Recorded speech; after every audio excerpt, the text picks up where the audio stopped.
thank you for the congratulations, David, for being the top 10 in Israel. When we were selected as the top 10 2 weeks ago or something like that, we didn't know that the process is going on by Newsweek. And immediately after that, we got a lot of congratulations from all over, from Israel, from the other partners in the healthcare system, from our president. Everything in Israel is that you achieve is Israeli pride. So this was immediately an Israeli, and it is an Israeli success. And then we got from our friends and partners in the United States, in Canada, in Europe, our donors, our supporters, everywhere in the world, they were very excited. Also, our employees, 9,000 employees. And then I came back home, and my wife was very proud as well. But she said to me, okay, top 10 is fine, but tonight, or it was a week before, we are going to be the top 4 in the world, because she's one of the leaders of the project of the spacecraft on the moon. And they became top 7, but we have a goal for next year. So this is a special week for us in Israel. I'll give you an Israeli story, share with you an Israeli story that I will try by that to share with you the way my challenge as what we call the leaders or the CEOs of the system that understands very well why we have to transform and how do we see the role of digital transformation or big data as part of this transformation. This is an Israeli story, but it's not different than any other place in the world.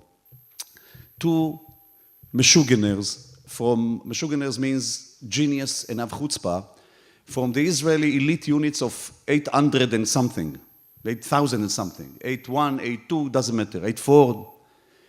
They are released from the army, they have an algorithm, they know how to work with data, but they feel that they have to do the change or something else, not in their sector, in another sector. And they choose healthcare. Why? I don't know.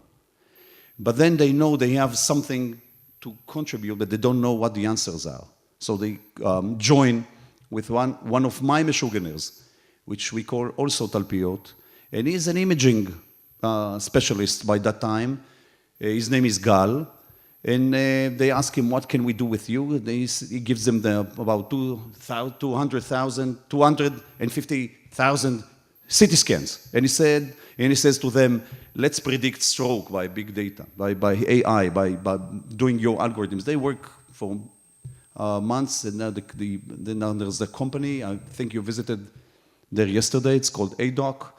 And they're implementing the system at Sheba, because as Eyal said, we are very much as CEOs for innovation, we are for AI, and immediately we want to implement anything that sounds that it can change or transform the future of medicine.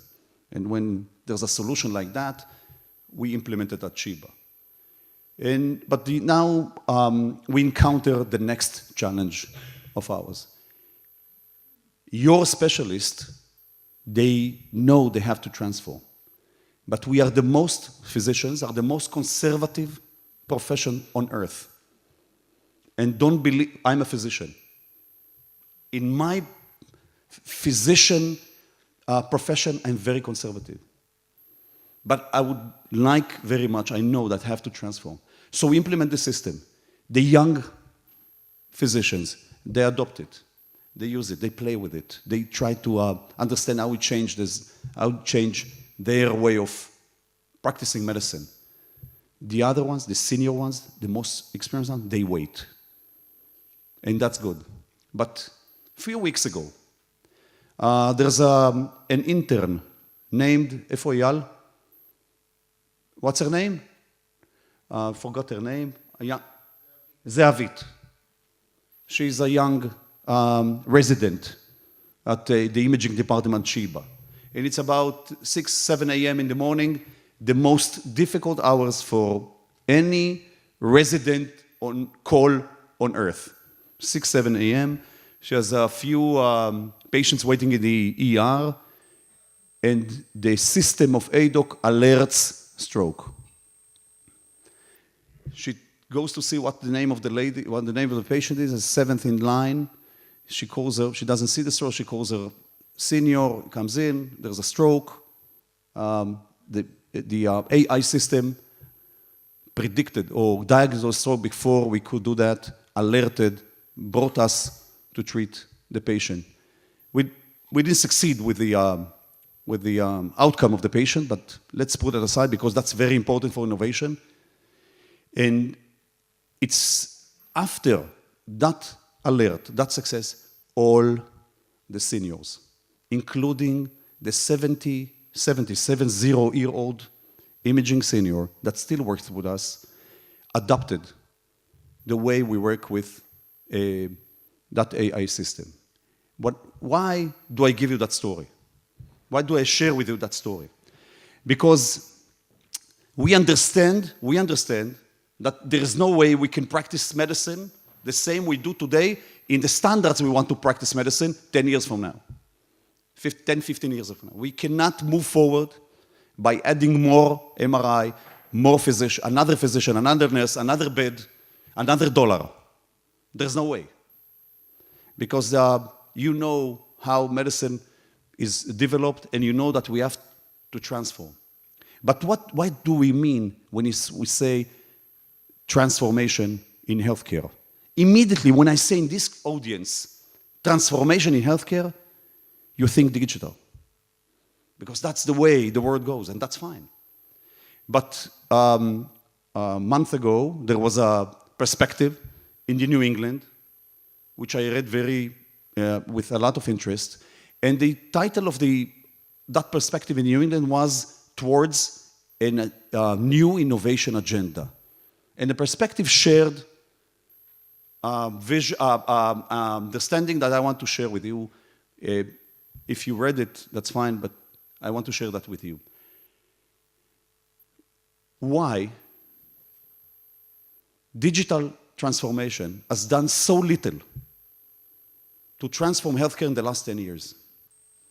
Look how we adopt innovation, physicians adopt innovation in medicine when it comes to medications, new molecules, robotic surgeries. We like it very much. New technologies, new MRIs, MR-Linacs. Whatever you can think of innovation in terms of technology in pharma, you will see that we adopt them very well. And you compete with each other on how fast we adopt those innovation modalities. But think of digital. What has done digital transformation to transform medicine or healthcare in the last 10 years? And don't count here electronic medical records as digital transformation. That's not digital transformation. Not much. So why do we think that in the next 10 years, 15 years, digital transformation is the key for transforming healthcare?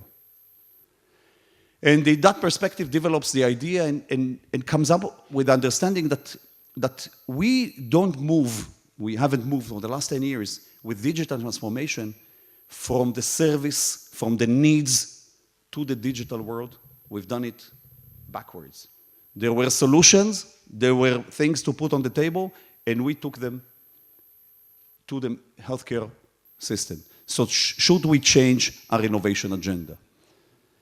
I'm not sure what the answer is. I just know that I don't know the answer.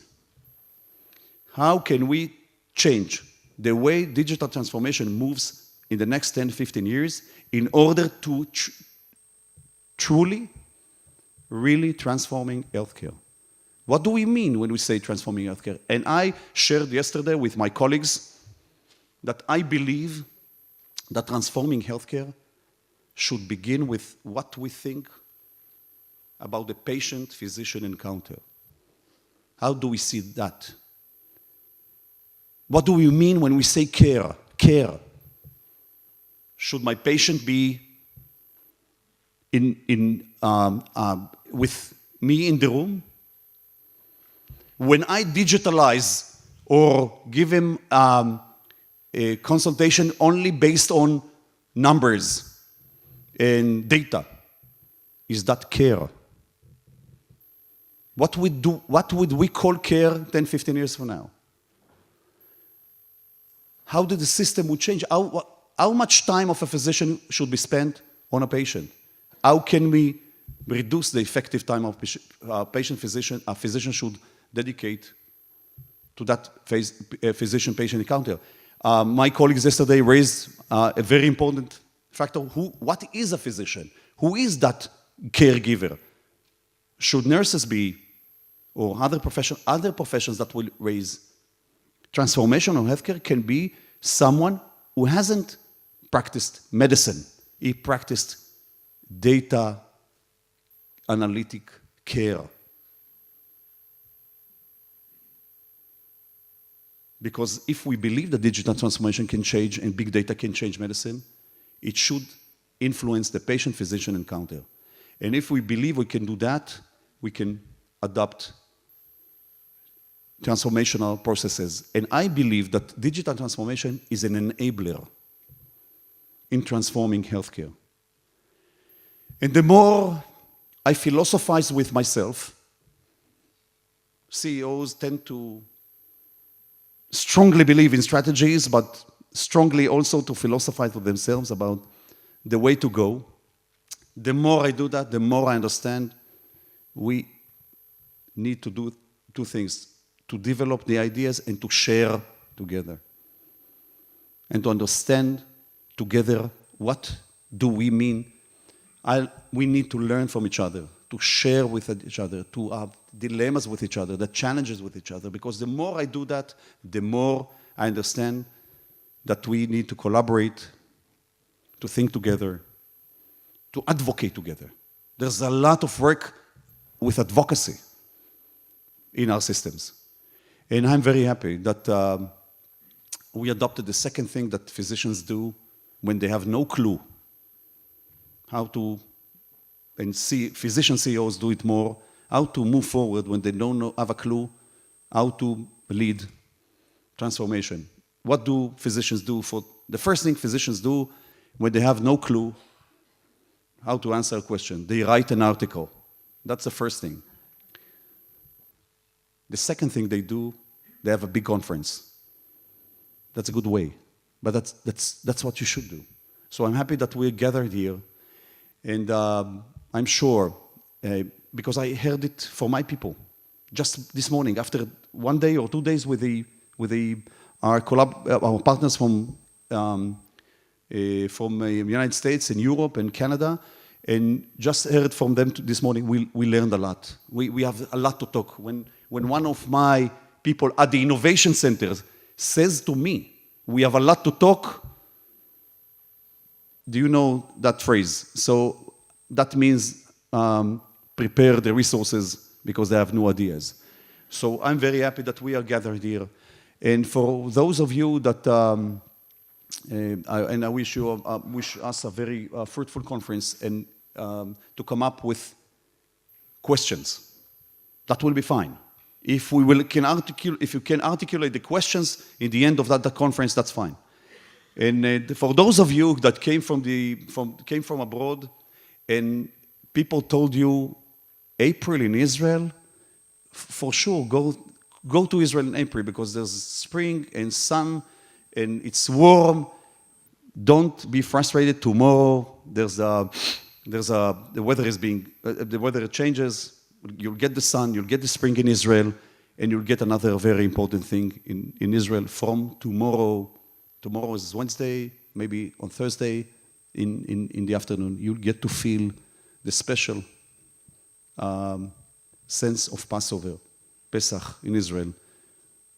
The streets change, people talk slowly, we become calm. This is not an Israeli way for daily life, but you will feel it. Even the butterflies and everything that moves changes. And that's what we call Israeli spring. Thank you for coming. Have a fruitful conference.